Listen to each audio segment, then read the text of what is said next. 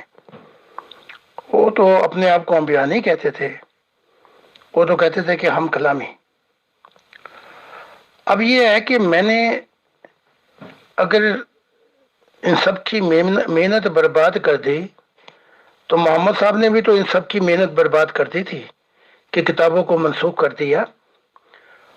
اور ان سب کی تبھی تو وہ کہتے ہیں عیسائی اور یہودی کہ ساری ہماری نقل ماری، ہماری کتابیں چرا لی اور پھر ہماری کتابوں کو منسوخ کر دیا.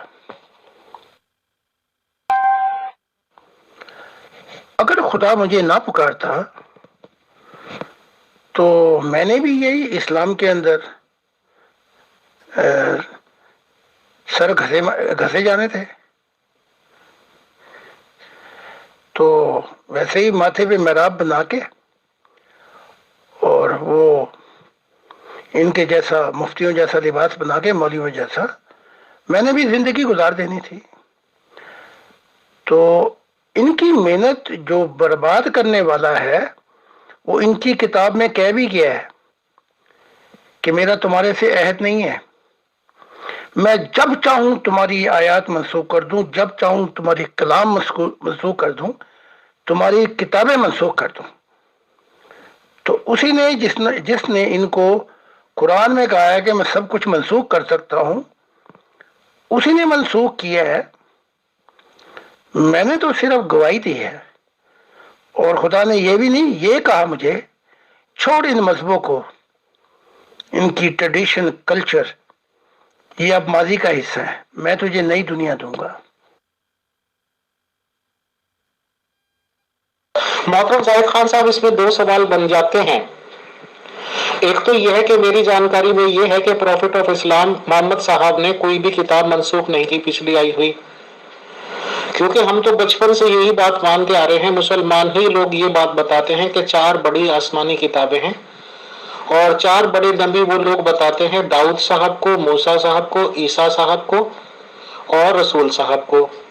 تو سر میں نے تو ایسی بات نہیں سنی. ہاں یہ بات اب مسیحی لوگ بہت زور شور سے بتا رہے ہیں کہ ان کی کتاب میں سے کاپیڈ ہے، بٹ مسلمان تو ظاہر سی بات ہے یہ نہیں مانتے. پلس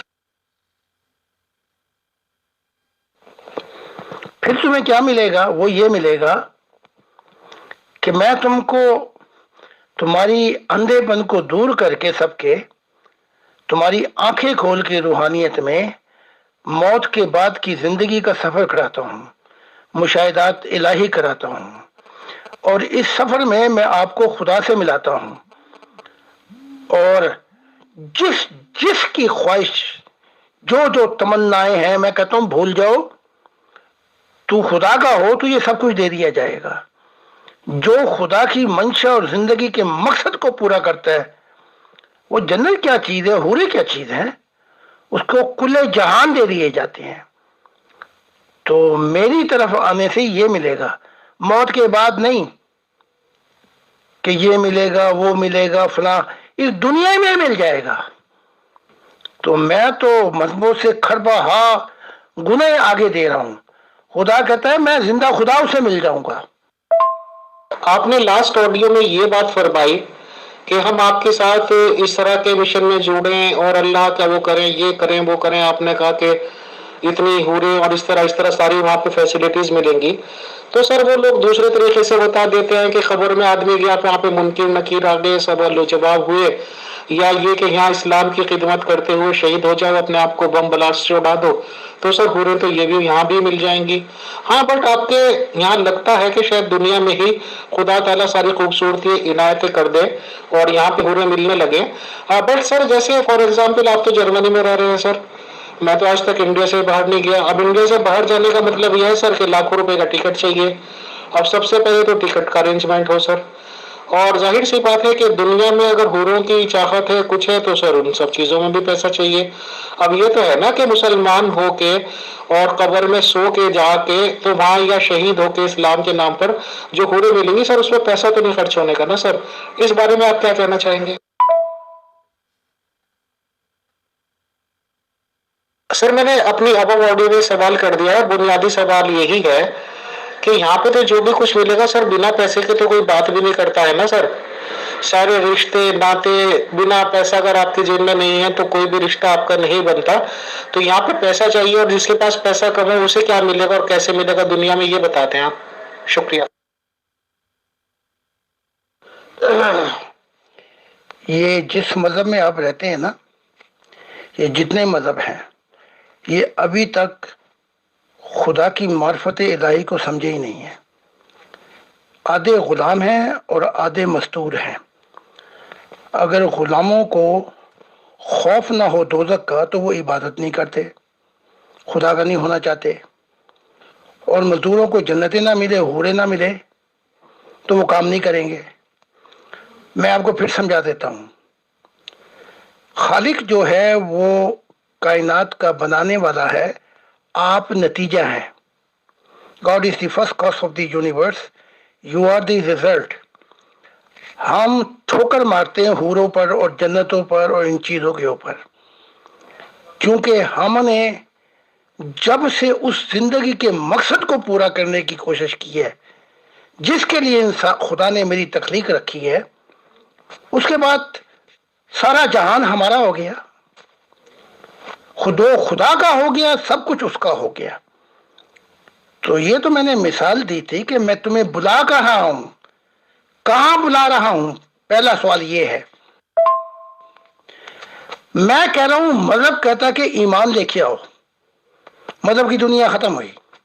میں کہتا ہوں آؤ اور میں تمہارا اندھا پن دور کروں، پہلے کہ تمہاری روحانی آنکھیں کھلے اور تمہیں موت کی زندگی یہاں سے دکھائی دے اور یہاں سے مشاہدات الہی شروع ہوں آپ کے، تو زندگی کا مقصد بدل جائے. میں کہہ رہا ہوں کہ زندگی کا مقصد حوریں نہیں ہے، جنتیں اور محل نہیں ہے. زندگی کا مقصد یہ ہے کہ انسان ایک سنگم پر اس ایشور سے ملے، اس خدا سے ملے. تو ہم میرے خیال ہماری گاڑیاں دو مختلف سمت پہ جا رہی ہیں، ہمارے کہتے بدل گئے ہیں. آپ جانے کہ دنیا میں کیا ملے گا، یہاں کیا ملے گا، وہاں کا ملے گا. یہ تو پھر مزدوروں و تجارت والی بات ہے، بزنس مین. ہم تو کہہ رہے ہیں پہلے اس مقصد کو پہچان جاؤ جو خالق نے تجھے پیدا کر کے رکھا ہے، اس کے بعد ہم بات کریں گے اور چیزوں کی. ہم نے محبت الہی کے اندر جب سے خدا کو پہچانا ہے ہمیں سب کچھ مل گیا. وہ سکون جو خریدا نہیں جا سکتا، اس کی نہریں میری اندر چلتی ہیں. وہ آزادی جو کہو مکا کی آپ کہہ رہے ہیں نا، جرمنی نہیں آ سکتا. یہاں پروازیں کر کے ملین لائٹنگ ایئر چلے جاتے ہیں، کھربوں لائٹنگ ایئر. نہ ختم ہونے والی محبت ہے، یہ حوروں سے نہیں ملتے. اور عجیب ایک ایسا نور دے دیا ہے کہ جیسے وہ ہے ویسے ہی اس نے کر دیا. تو ہم بات مختلف کر رہے ہیں، آپ زمین کی بات کر رہے ہیں، میں آسمانوں کی بات کر رہا ہوں. تو ہمارے لیے تو ہم نے کبھی کسی کو حوروں کو لالچ ہی نہیں دیا، نہ یہ کہا تمہیں جنتیں ملیں گی یا یہ کہا تمہیں فلاں چیز ملے گی. میں کہتا ہوں کہ آؤ اور اس مقصد کو پہچان لو کہ خدا تمہیں ایک سنگم پہ محبت الہی میں ملنا چاہتا ہے. آؤ میری پہلے کلام اور میری کتابوں کو دیکھ لو، خدا چاہتا کیا ہے تم سے. تو یہاں تو چکر ہی کچھ اور ہے. اب اگر شہزادیوں کی کہ 1000 شہزادیاں آئیں میرے کمرے میں تو ککھ بھی نہیں ملنا، نہ غلاموں کو ملنا ہے نہ مزدوروں کو ملنا ہے. محترم زاہد خان صاحب، میں آپ کی ہر بات کو سیریسلی لیتا ہوں ماشاءاللہ. بٹ جرمنی کی میں آپ کی ویڈیوز وغیرہ بھی بہت اب تو سیریسلی دیکھنے لگا ہوں. تو میں نے یہ نوٹس کیا ہے کوئی جنگل پہ آپ جاتے رہتے ہیں اور وہاں پہ بھی آپ کے جو فالوورز یا آپ پہ عقیدہ رکھنے والے لوگ ہوں ان کو بھی میں نے آپ کے ساتھ دیکھا، اور آپ نے کچھ پیڑ وغیرہ کی نشانی بتا رکھی ہے جہاں پہ آپ یہ بتاتے ہیں کہ خدا یہاں ملتا ہے یہاں ملتا ہے. تو میں تو یہی سمجھ رہا تھا نا، سیدھا سادہ گاؤں کا بندہ ہوں کہ اس جنگل تک تو کم سے کم آپ کے ساتھ آنا پڑے گا تو ان سب چیزوں کا دیدار ہوگا. سر میں اس لیے کہہ رہا تھا کہ پہلی بات تو جرمنی آنے میں شاید بہت سارے پیسے چاہتے ہوں گے سر. میں ادنا سا ایک چھوٹا سا دکاندار. خیر انشاءاللہ میں کوئی سی ممبر کا سوال ہے وہ دیکھتا ہوں. بہت شکریہ، بہت جزاک اللہ محترم زاہد خان صاحب. اصل میں اس طرح کے سوال کچھ ممبرس کے تھے تو میں نے آپ سے کر لیے، باقی سوالات انشاءاللہ مغل میم آپ سے کرتے ہیں. تھینک یو، جزاک اللہ. جی شکریہ فیصل بھائی. محترم زاہد خان صاحب، میں ایک ممبر کا سوال آیا ہوا ہے، بہت سمپل سا سادہ سا، وہ میں پہلے آپ کو فارورڈ کر دیتی ہوں، اس کے بعد پھر آگے چلتے.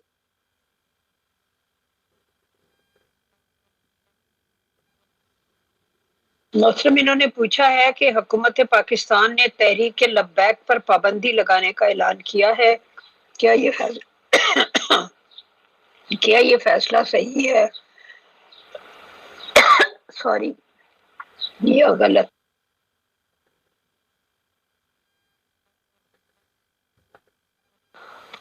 اچھا، اس جگہ کی زیارت کرنا چاہتے ہیں. وہ ممبر آتے ہیں، دعا کرتے ہیں، لیکن یہ وہ جگہ ہے جہاں پر میں نے 12 سال انتظار کیا تھا خدا کا. تو بہت سے لوگ آتے ہیں، جیسے ابھی ہمارے ایک صاحب ہیں جرمنی کے، انہوں نے نظارہ کیا. اب بات ابھی تک انہوں نے بتائی نہیں، میں پوچھوں گا ان سے کہ وہ کہتے ہیں میری بہت ہی عجیب میں نے نظارہ کیا. تو میں اطہر سے پوچھوں گا، انہیں بتایا ہے. ہاں، تو یہ وہ جگہ ہے جہاں پہ لوگ اہل دل اپنی پیاس بجھانے کے لیے، اپنی آنکھوں کی پیاس بجھانے کے لیے آتے ہیں کہ، اور یہاں یہ جگہ بھی ایسی ہے کہ جہاں پہ خدا اکثر آتا ہے. اچھا، یہ وہ جگہ ہے، یہاں پہ آنا چاہتے ہیں آپ، تو کر دے گا خدا کوئی بندوبست.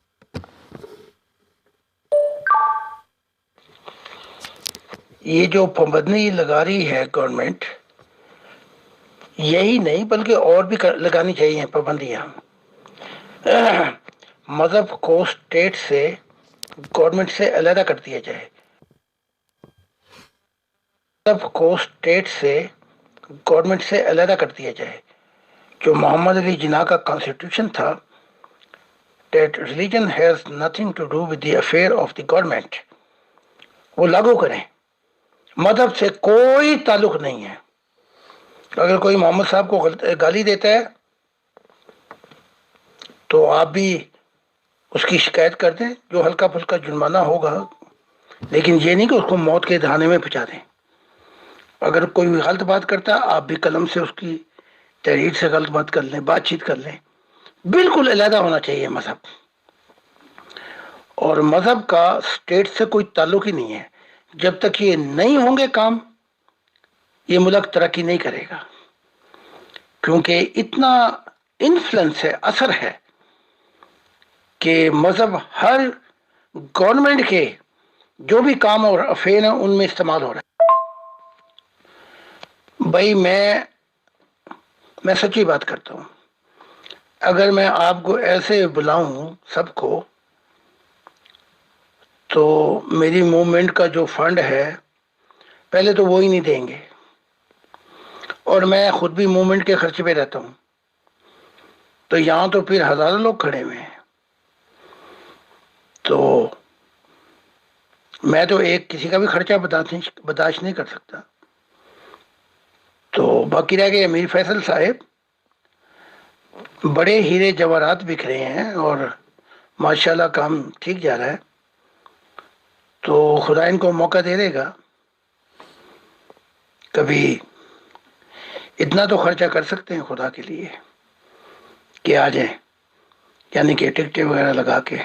ابھی تو ویسے ہی حالات بڑے عجیب سے ہیں، ایک شہر سے دوسرے شہر میں جانے کے لیے بڑی کمپلیکیشن آ گئی. اس کے علاوہ حکومت کو چاہیے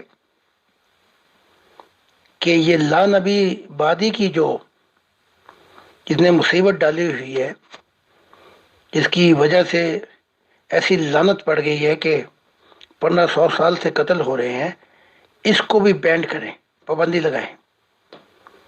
بالکل پابندی لگائیں کہ اس کی وجہ سے کوئی شخص نہ قتل کیا جا سکتا ہے، نہ جیل میں جا سکتا ہے. اور پھر جو بے قصور کرسچن جو 25 غالباً ہزار پھنسے ہوئے ہیں، ان کو بھی کہیں کہ اس معاملے کو علیحدہ کر دیا جائے. ایسی پابندی لگائے جیسے اسٹیٹ اینڈ ریلیجن سیپریٹ ہو گیا یورپ میں. میں جو مرضی کہوں عیسیٰ کے خلاف، وہ کہتے ہیں ان کا ذاتی معاملہ ہے، وہاں جا کے دور کرو، حکومت کے کاموں سے اس کا کوئی تعلق نہیں ہے. ایسے کام ہو. اگر وہ کہتے ہیں کہ دیکھو جی یہ کارٹون بنایا ہے، وہ کہتے ہیں تم بھی بنا لو کارٹون. وہ کہتے ہیں جی اس نے کتاب لکھی ہے، وہ کہتے ہیں تم بھی کتاب لکھ لو. اس سے زیادہ تم کچھ نہیں کر سکتے. تو یہ ہونا چاہیے.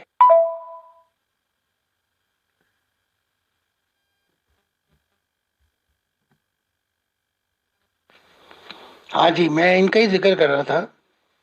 ابھی پوچھتا ہوں اطہر صاحب سے کہ وہ بتائیں گے کہ انہوں نے کیا دیکھا، کیا ماجرا ہوا ان پر اس جگہ پر. تو پھر خدا نے چاہا تو پھر دوسرے گروپوں میں بھی ہم بھیج دیں گے. تو یہاں اہل دل جو آتے ہیں اپنی نظروں کو خدا کے دیدار سے اور پیاس بجھانے کے لیے، کئیوں کو ملتا ہے کئیوں کو نہیں ملتا. اب یہ خدا پہ منحصر ہے. اگر نہیں ملتا تو ابھی رستہ ادھورا ہے. ابھی اور بہت سی چیزیں ہیں جو انہوں نے بت اپنے اندر سے گرانے ہیں. کیونکہ خدا جب ملتا ہے، جب اس باغ عدن اس دل کے اندر پہلی اور آخری محبت خدا کی ذات ہو جائے تب ملتا ہے. یہ نہیں کہ آپ بوجھ اٹھا کے چلے ہوئے دنیاؤں کے اور پوری ہوروں کے اور پوری جنتوں کے اور منگتے اور فقیر. ایسے خدا نہیں ملتا. خدا کا ملنے کا مقام نہیں ہے، یہ حال ہے. ہاں جی، میں ان کا ہی ذکر کر رہا تھا. ابھی پوچھتا ہوں اطہر صاحب سے کیا ماجرا ہوا ان پر اس جگہ پر. محترم زاہد خان صاحب، آپ نے بالکل 100% باتیں کھری اور صحیح کہی. حالانکہ ہم پولیٹیکل کمنٹس نہیں کرتے ہیں، بٹ یہ بات سچ ہے کہ کسی بھی دیش کی حکومت، گورنمنٹ آف اینی کنٹری اگر سخت ہو جائے اور سخت رویہ اپنا لے تو بڑے سے بڑے سو کالڈ دہشت گردی کرنے والے، سڑکوں کو جام کرنے والے 1 منٹ سے اوپر ٹھہر نہیں سکیں گے. اور یہ ضروری بھی ہے اس حکومت کی خود کی بقا کے لیے کہ لا اینڈ آرڈر مینٹین رہے. اور جس سیکنڈ میں ہی حکومت سخت فیصلے لے لیتی ہے، ایسے سبھی لوگ 1 سیکنڈ میں سڑکوں سے ہزاروں کلومیٹر دور کسی تہخانوں میں چھپے ہوئے نظر آتے ہیں سر. اور یہی بہترین حکومت کا اقدام ہونا چاہیے. شکریہ، جزاک اللہ. جی محترم، میں اپنا سوال کرتی ہوں. پہلا سوال یہ ہے کہ جو لوگ انبیاء کے طور پر چنے جاتے ہیں، کیا وہ روحانی طور پر پہلے ہی ویل گرومڈ ہوتے ہیں، یا یہ ان کی اپنی ذمہ داری ہوتی ہے کہ وہ خود کو ہر وقت روحانی لحاظ سے نکھارتے رہیں؟ دیکھیں نا، جب انہوں نے یہاں مجھ پہ حملے کیے تو جب یہ پکڑے گئے تو ان کو لمبی لمبی سزائیں ہوئیں، بلکہ ان کے 14 طبق روشن ہو گئے. ان کے ویزے بھی کینسل کیے، جہاں پہ جو پرانا سب کچھ ان کا دفع کر کے وہ مارا. اور پھر دیکھا کہ خطرہ ہے تو انہوں نے پولیس پروٹیکشن دی.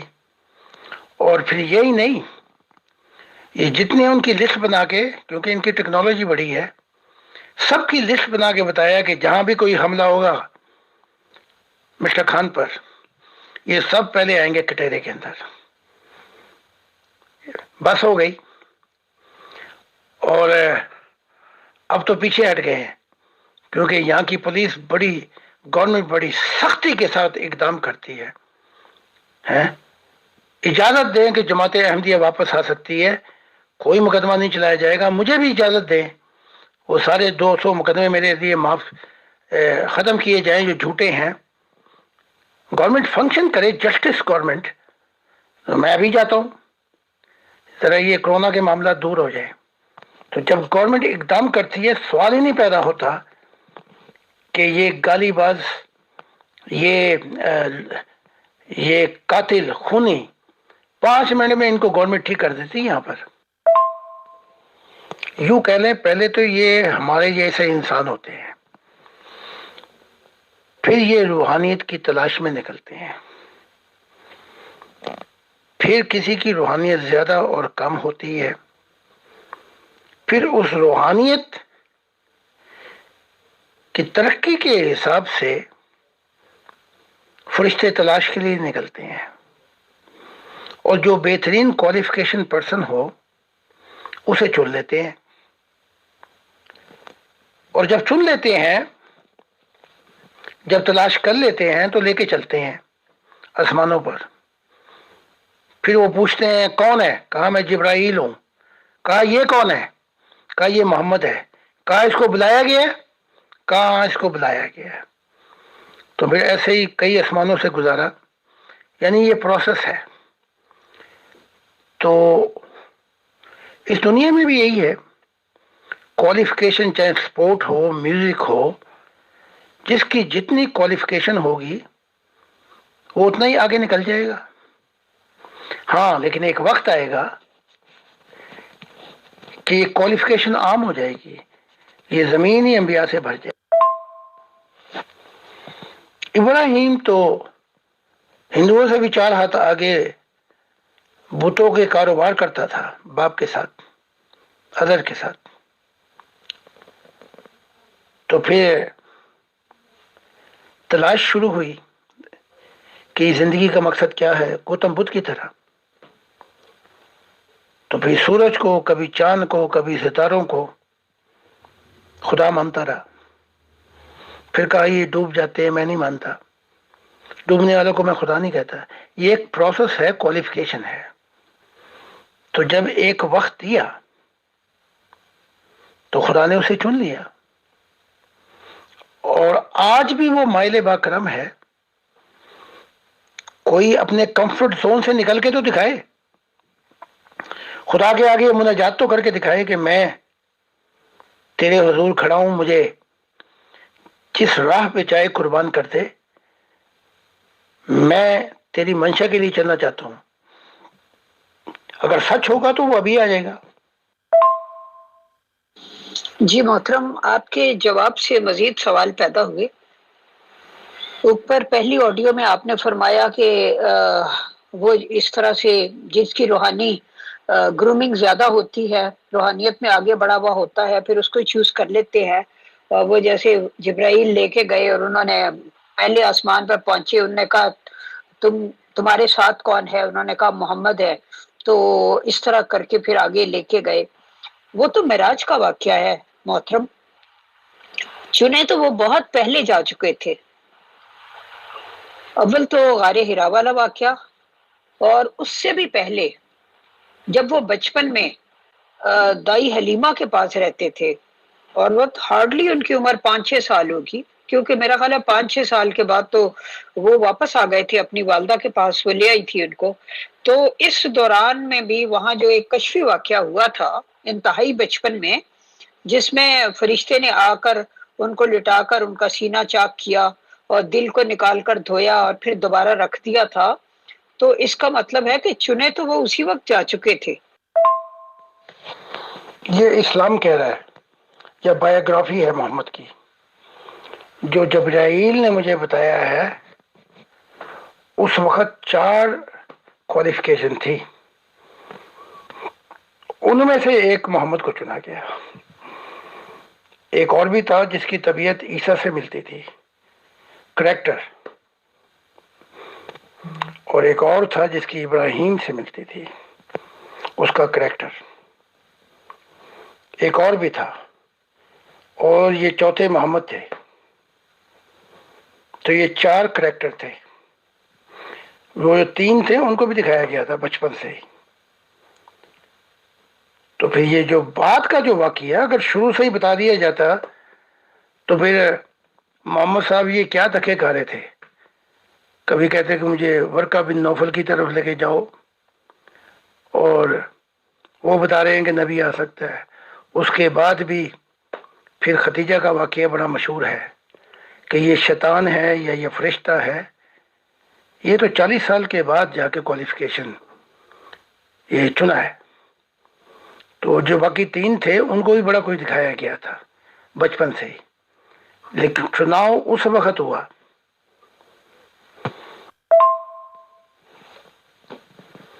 میرے دور میں حتیٰ کہ میں نے 12 سال کی عمر میں خدا کو دیکھ لیا تھا، لیکن جبرائیل کہتے ہیں کہ میرے دور میں 12,000 ایسے لوگ تھے کہ جن کو پیرالل اپنا بہت کچھ دکھایا گیا، لیکن پھر جہاں پہ خدا نے اپنی عنایات کی، یہ دور آتا ہے 12 سال کا، جب ایک وقت گزر گیا یورپ میں، خدا نے کہا کہ اب تو جنگل میں آ، تو یہاں سے شروع ہوتا ہے سلسلہ۔ اور اس میں کوئی حرج بھی نہیں کہ اگر وہ 12,000 بھی چن لیے جاتے۔ یہی تو میرا رونا ہے جو میں کہہ رہا ہوں کہ خدا 4 نہیں 12,000 نہیں، ایک وقت کے اندر لاکھوں انبیاء آ جائیں گے۔ یہ میں خدا سے سن کے کہہ رہا ہوں۔ تو پھر جو انتظار کیا جنت میں، وہ تو ایک دور گزر چکا تھا میرا یورپ کے اندر، تب خدا نے کہا یہاں پہ آ۔ اور وہ 12 سال کا اگر انتظار میں گڑبڑ ہو جاتی تو شاید وہ ملتا ہی نہ۔ تو اس کی کوالیفیکیشن کے بعد خدا کی ذات آتی ہے۔ جی محترم، ہم تو ظاہر ہے اس کوچے میں اجنبی ہیں، اس لیے آپ جو بتاتے ہیں اسی کو کان دھر کر سنتے ہیں۔ اگلا سوال میرا یہ ہے کہ صوفیاء نے یہ کہا ہے کہ دنیا میں یہ اصول رائج ہے کہ جس میں کوالیفیکیشن ہوتی ہے کسی بھی فیلڈ کے لیے، اس کو چنا جاتا ہے، جبکہ روحانی دنیا کا اصول اس کے بالکل متضاد ہے۔ خدا تعالیٰ جس کو چاہتا ہے وہ چن لیتا ہے، اور پھر جو منصب عطا کرتا ہے اس منصب کے حساب سے اس کو ضروری صلاحیتیں عطا کر دیتا ہے۔ آپ اس بارے میں کیا فرماتے ہیں؟ یہ صوفیوں کا قول درست نہیں ہے۔ خدا بھی روحانیت میں بڑا کچھ دیکھتا ہے بندے کے اندر، اور فرشتے بھی روحانیت میں بڑا کچھ دیکھتے ہیں۔ یہ نہیں ہے جیسے تورات کہتی ہے، جس کو چاہتا ہے بنا دیتا ہے، جس کو چاہتا ہے نکال دیتا ہے، جسے چاہے نفرت کرے، جسے چاہے محبت کرے۔ یہ ایسا نہیں ہے بالکل بھی۔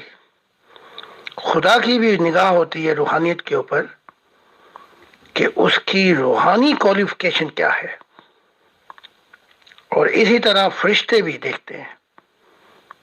اگر ایسے ہوتا کہ خدا جب چاہے بنا سکتا ہے تو پھر آدم کے بعد 1600 سال انتظار کرنے کی کیا ضرورت تھی؟ 1600 صدیاں گزریں اور لوگ سیدھے سیدھے جہنم میں جا رہے ہیں۔ اگر اتنی یہ ہے کہ خدا جب چاہے بنا سکتا ہے تو بنا دیتا اس کے بعد فوراً، تاکہ انسانیت کو کم سے کم ان کی بیچاروں کی جان تو چھوٹتے۔ پھر نوح کے بعد فوراً بنا دیتا۔ نوح کی آل و نسل تھی، پھر 400 سال انتظار کرنا پڑا۔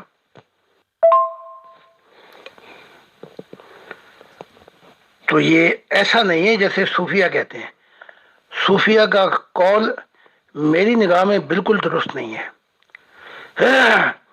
اب شیخ عبد القادر جیلانی کو مسیح بنانا چاہا، وہ اسلام اور محمد کے عشق میں چلا گیا، تو لے لی اس سے، پھر بنا دیتے نا۔ پھر اس کے بعد وجود بھی نہیں، پھر نہیں بنایا۔ اب یہ اپنا پروفیسر ڈاکٹر طاہر القادری ہے، اس کو نبی بنانا چاہا اور مسیح بنانا چاہا، یہ بھی ڈوب گیا محمد کے عشق میں۔ 12 غلام تھے، وہ سارے ڈوبے ہوئے محمد کے عشق کے اندر۔ غلام ہیں، غلام ہی رہیں گے۔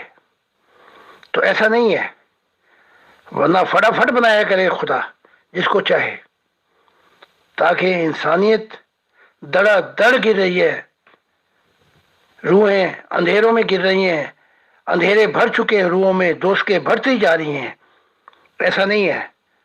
خدا بھی کوالیفیکیشن دیکھتا ہے روحانیت میں، اور ملائکہ بھی دیکھتے ہیں، اور دوسری مخلوقات بھی دیکھتی ہیں۔ جب کوئی اس منزل کا ساحل آ جائے جو اہل ہو تو خدا فوراً اور فرشتے بھی فوراً تاکہ انسانیت کو دوزخ میں جانے سے بچائیں انتظار نہیں کرتے. تو اب اندھیروں کی مخلوق ہے. اب میں جب آ رہا ہوتا ہوں پرواز کر کے, زمین پہ میری نگاہ پڑتی تو مجھے وہیں سے پتہ لگ جاتا ہے اندھیری روئیں, بھوت جیسی روئیں, اگر ان میں کسی کا تھوڑا سا بھی نور ہو تو میری ایک دم نگاہ میری پڑ جاتی ہے اس شخص پر. تو خدا کے بھی معیار ہیں, اور خدا ان کی مدد کرتا ہے یا ان کو دکھاتا ہے اہل جو اس کی تلاش میں سرگردہ ہیں. یہ تو محمد صاحب نے ہزار ہاں بندے نبی قتل کروا دیے, نہیں تو خدا کی دنیا آ جاتی ان صوفیوں سے. بلکہ وہ بھی پھر چپ کر کے بیٹھ گئے, اسلام کے فریم میں انہوں نے اپنی صوفیت کو ڈھال لیا. یہ سارا کرتا دھرتا, اور اس کا جو نقصان ہے محمد صاحب کو بھی بڑا نقصان ہوا اس کا. اب پلٹ کے دکھائے نا, اب تو خود بھی آ جائیں تو لا نبی عبادت کی لعنت کو دور نہیں کر سکتے. یہ تو میرا احسان ہوگا انسانیت کے اوپر کہ میں نے سب کچھ کھول کے سامنے رکھا ہے. محترم, یہاں کچھ سوال پیدا ہوتے ہیں. آپ نے جو اپنی لائف کی ہسٹری لکھی ہے, یعنی ابتدائی جو چیپٹر ہیں ریڈ بک کے, اس میں آپ نے لکھا ہے کہ آپ بچپن میں ہی شاید آپ کو ایسے ایکسپیرینسز شروع ہو گئے تھے روحانی قسم کے, اور شاید آپ کی عمر 12 سال تھی اور آپ کسی فٹ پاتھ پر سوئے ہوئے تھے. تو وہاں سے آپ کو عالم بالا میں لے جایا گیا اور پتہ نہیں کتنی وقت کی قید سے آگے نکل گئے, اور ایک جگہ تک جہاں فرشتہ لے کر گیا, اس کے بعد اس نے کہا کہ آگے بس مجھے یہیں تک جانا ہے, اب آگے خود جاؤ. تو زمان و مکان کی قید سے آگے نکل گئے وغیرہ وغیرہ. تو اب ظاہر ہے ایک 12 سال کے بچے میں, یا اگر آپ کی اس سے بھی چھوٹی عمر تھی, تو آپ میں کیا روحانی کوالیفیکیشن ہوگی؟ تو اس کا مطلب ہے کہ چن وہیں سے لیا گیا تھا. دوسرا, کئی دفعہ آپ نے پیغمبر اسلام محمد صلی اللہ علیہ وسلم کے بارے میں بتایا کہ انہوں نے شروع سے کبھی بت پرستی نہیں کی, اور وہ کہتے تھے کہ جب بھی میں ایسا کیونکہ وہاں کے لوگ جو تھے وہ بتوں کے سامنے جاتے تھے اور ان کے سامنے جھکتے تھے, لیکن جب بھی میں ایسا کرنے لگتا تو جبرائیل ظاہر ہوتے اور وہ مجھے روک دیتے کہ یہ نہیں کرنا ہے. تو اس طرح یہ جو واقعہ ہے ان کے دل کو نکال کر دھونے کا, تو پھر کیا یہ سب باتیں جو ہیں یہ غلط ہیں؟ آپ نے میری بات پہ توجہ نہیں دی, میں پھر سمجھاتا ہوں آپ کو کہ ایک ہی وقت میں کوئی اکیلا نہیں تھا, کیونکہ 16 سال کی عمر میں خدا نے مجھ سے کہا تھا کہ جب تو پہنچ جائے گا وعدے کی سرزمین پر, اس کے دور کے بعد میں تجھے نئی تعلیمات دوں گا. اور میں آپ کو یہ بھی بتا دوں کہ جو ہمارے امیر ولی تھے اور جو ان میں سے ان کے خاص جو بچے تھے, ان میں سے بھی کوئی چند ایسے تھے جن کو بہت کچھ دکھایا گیا تھا, یعنی کہ ان کی بھی کوالیفیکیشن تھی, انہوں نے بھی مشاہدات کی دنیا میں قدم رکھ لیے تھے. تو ایک ہی وقت میں اگر خدا کسی کو دکھاتا ہے تو اس سے مراد یہ نہیں ہے کہ اسے چن بھی لیا ہے.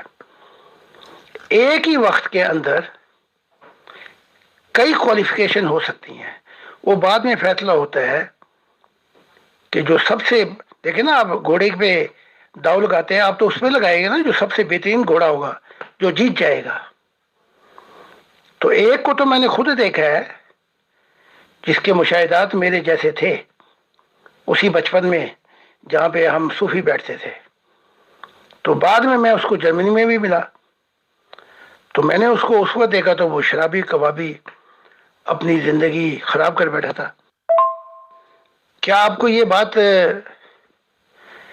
یاد ہے کہ محمد صاحب نے کہا تھا کہ میں اگر نہ آتا تو عمر نبی بن جاتا؟ ٹھیک ہے نہیں, کوالیفیکیشن ایک ہی وقت کے اندر. اگر مجھے نہ چنا جاتا تو عمر نبی بن جاتا. آپ دیکھ لیں، اگر میں نہ آتا تو عمر نبی بن جاتا. امکان بتا رہے ہیں کہ عمر میں بھی وہی کوالیفیکیشن تھی. تو بچپن میں اگر مجھے دکھایا گیا تو مجھ میں کیا خاص بات تھی. مجھ میں وہاں کئی ہزار بچے تھے جو ان صوفیوں میں، ہاں، راہ دکھانے والا تھا. میں نے اصل جلدی قبول کر لیا.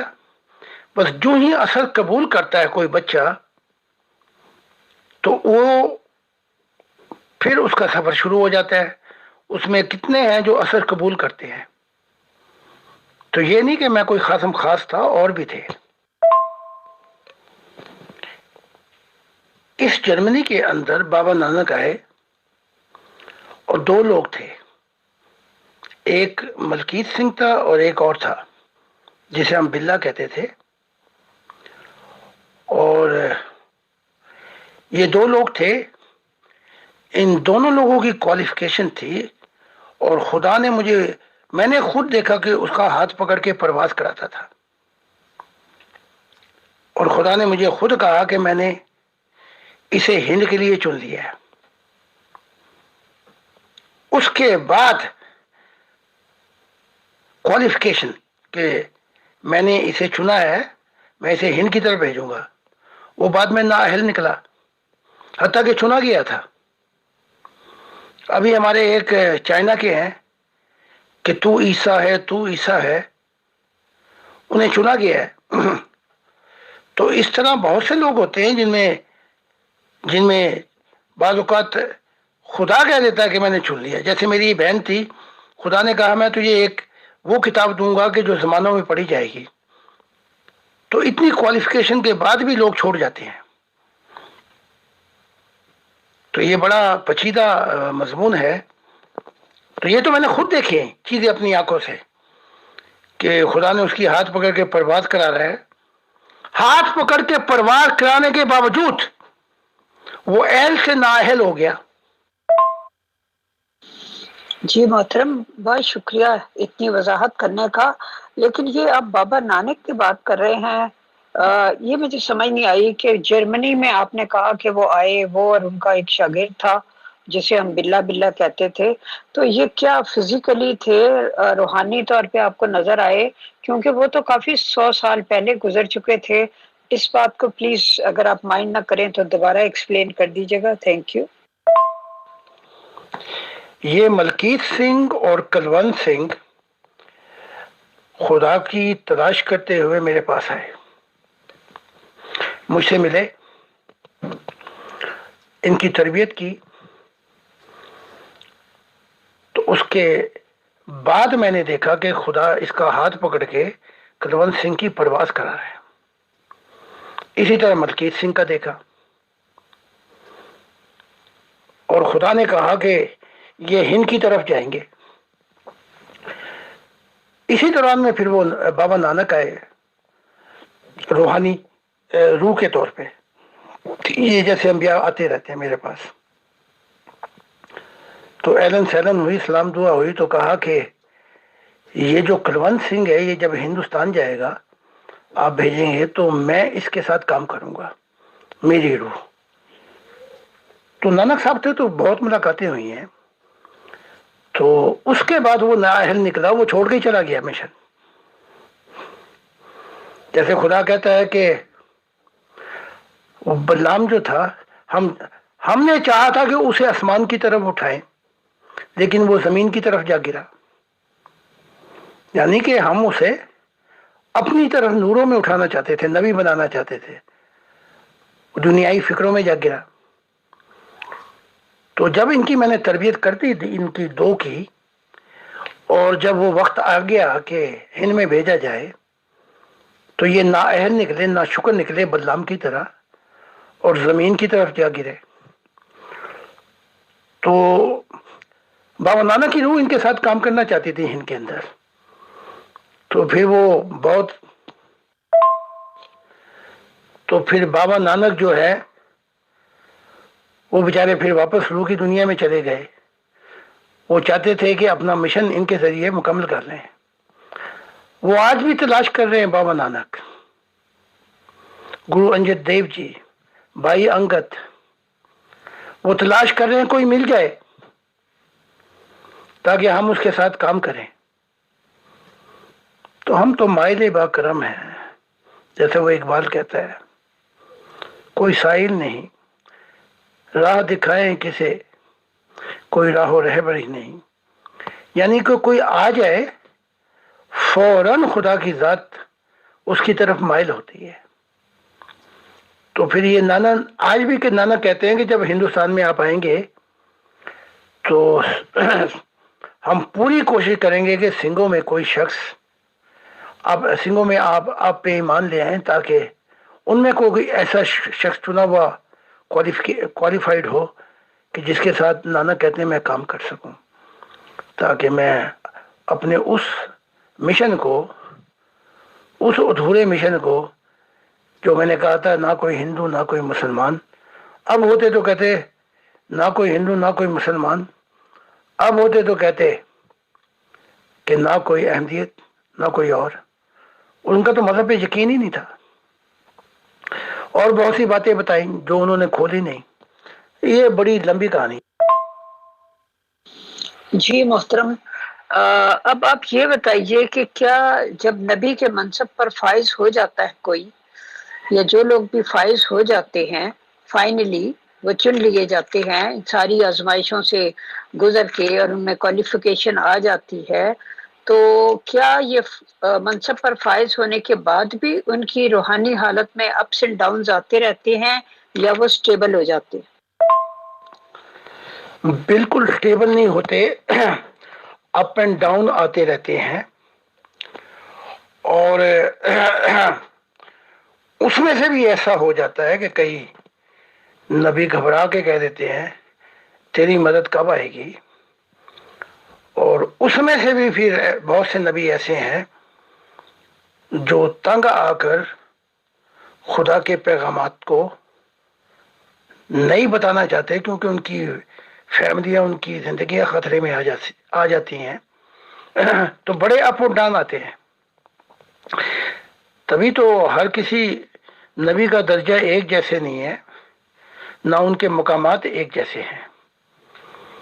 تو وہ سب ان کی بعد میں استقامت، وہ کہاں کہاں تک انہوں نے کوششیں کی، اور جہاں پہ ان کی بس ہو جائے تو پھر جبرائیل یہ لوگ ان سے کوشش کرتے ہیں جتنا بھی کام لے سکے لیں، اور اس کے بعد پھر ان کو جو کچھ ان کا صلہ ہوتا ہے وہ دے دیا جاتا ہے. عیسیٰ صاحب کی زندگی دیکھ لیں کہ پھر وہ کہاں سے کہاں گئے. محمد صاحب کی زندگی دیکھ لیں، وہ 30 سال نہیں لیے. موسیٰ کو پھر یاشوا جو تھا اس کو کہا کہ اپنا وہ جو پگڑی ہے، وہ جو سوٹا ہے، وہ اس کو دے دے. اور پھر کو یہ موسیٰ پھر پیچھے واپس ہوئے. تو بہت اپ اینڈ ڈاؤن آتے ہیں. اس لیے جب خدا کی دنیا آ جائے گی اس کے اندر بیلنس قائم ہو جائے گا، کیونکہ کثرت انبیاء کی ہوگی. تو اگر کچھ آگے پیچھے معاملہ بھی ہو گیا تو وہ انبیاء کی کمی فوراً پوری کر دی جائے گی. اس لیے خدا کہہ رہا ہے کہ زمین خدا کے نور سے روشن ہو جائے گی اور انبیاء سے بھر جائے گی. یعنی کہ ایک دو نہیں، انبیاء سے بھر جائے گی، اور انسان خدا کی قدر و قیمت جان لے گا. جی محترم، بہت شکریہ. بہت ہی بیش قیمت راز ہمیں پتہ چل رہے ہیں جن کا سچی بات ہے کہ پہلے علم نہیں تھا. اب میں ایک لائٹ موڈ کا سوال کرنا چاہتی ہوں کہ فیصل بھائی کا جہاں تک تعلق ہے وہ سن شائن احمدیہ والے مشن کے لیے تو تیار نہیں ہوئے. بالکل ایسا ممکن ہے، اور بلکہ میں نے بھی دیکھ لیا ہے، اور صاحب بھی ہیں جنہوں نے دیکھا ہی ہے. تو اصل بات یہ ہے کہ ان کے دنیائی معاملات ہیں جن سے یہ چاہتے ہیں کہ ان کو نمٹا لیں، لیکن بعض اوقات ایسا ہوتا ہے کہ ان دنیائی معاملات کو نمٹاتے نمٹاتے آدمی اپنے آپ کو نمٹا لیتا ہے۔ تو کیونکہ زندگی وقت کی قید میں ہے، اس لیے ایک اپنی بھی انسپائرنگ ہونی چاہیے۔ تو اس مشن کے لیے بڑی استقامت چاہیے ہوتی ہے، پھر اپنی انسپریشن کہ وہ شخص بھی ہر کراس کے لیے تیار ہے کہ نہیں تیار ہے۔ تو اس کے اندر اب میں جب انڈیا جاؤں گا تو اس کے بعد دیکھوں گا کہ خدا کیا کیا عنایات کرتا ہے یا کیا کیا کس سمت پہ لے کے جاتا ہے۔ تو انڈیا میں ہے تو بہت ہی کوالیفیکیشن لوگ۔ جی محترم، بہت شکریہ۔ اگلا سوال میرا یہ ہے کہ پیغمبر اسلام محمد رسول اللہ صلی اللہ علیہ وسلم جو ہیں وہ خاتم الانبیاء بھی ہیں اور افضل الانبیاء بھی ہیں، اور بہت سے عظیم ٹائٹل ان کو حاصل ہیں۔ قرآن پاک میں آتا ہے کہ وہ مسیل موسیٰ ہیں، اور اسی طرح مرزا غلام احمد قادیانی صاحب نے فرمایا کہ میں مسیل عیسیٰ، اور یہ بھی کہا ساتھ کہ میں موسوی مسیح سے بڑھ کر ہوں، یعنی میں محمدی مسیح ہوں اور میں موسوی مسیح سے بڑھ کر ہوں۔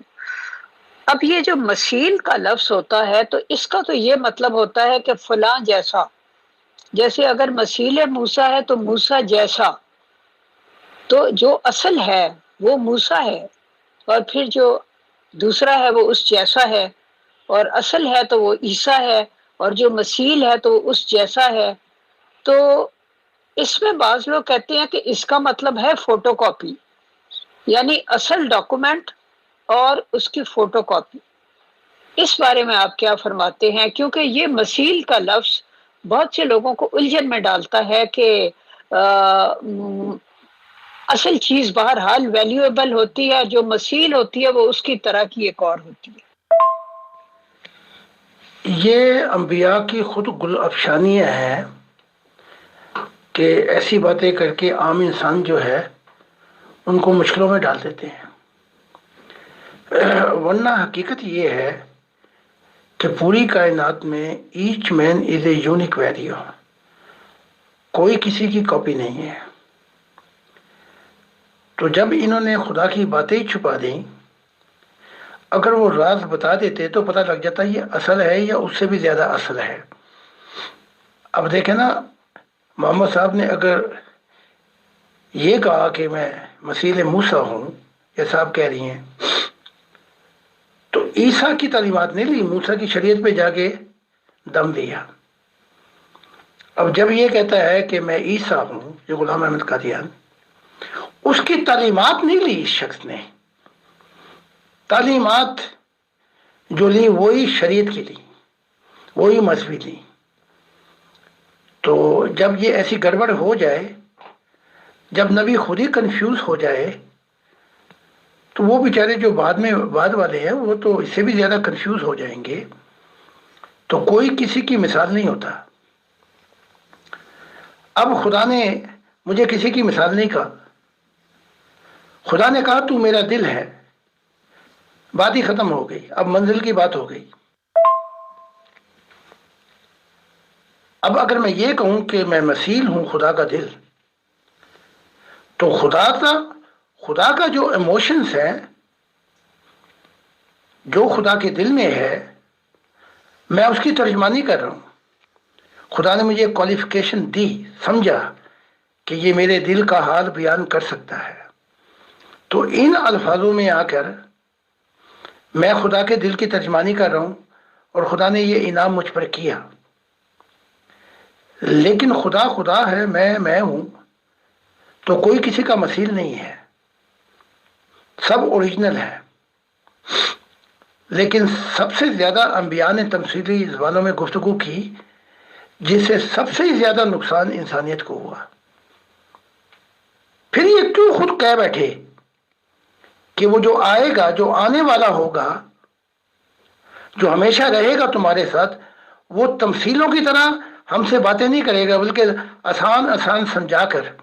دیکھیں نا، آپ کے بچے ہوں، آپ نہیں چاہیں گے ان بچوں کو ٹھوکر لگے، کبھی ان سے ایسی تمثیلیں نہیں کہیں گے، آسان الفاظوں میں ان کی رہنمائی کریں گے، ایجوکیشن دیں گے تاکہ وہ کامیاب ہو جائیں. جی محترم، آپ نے درست فرمایا. بالکل آسان الفاظ میں بات کریں گے. تو آلموسٹ 1.5 گھنٹہ ہو چکا ہے اور اتنا ہی ہمارے پروگرام کا ٹائم ہوتا ہے.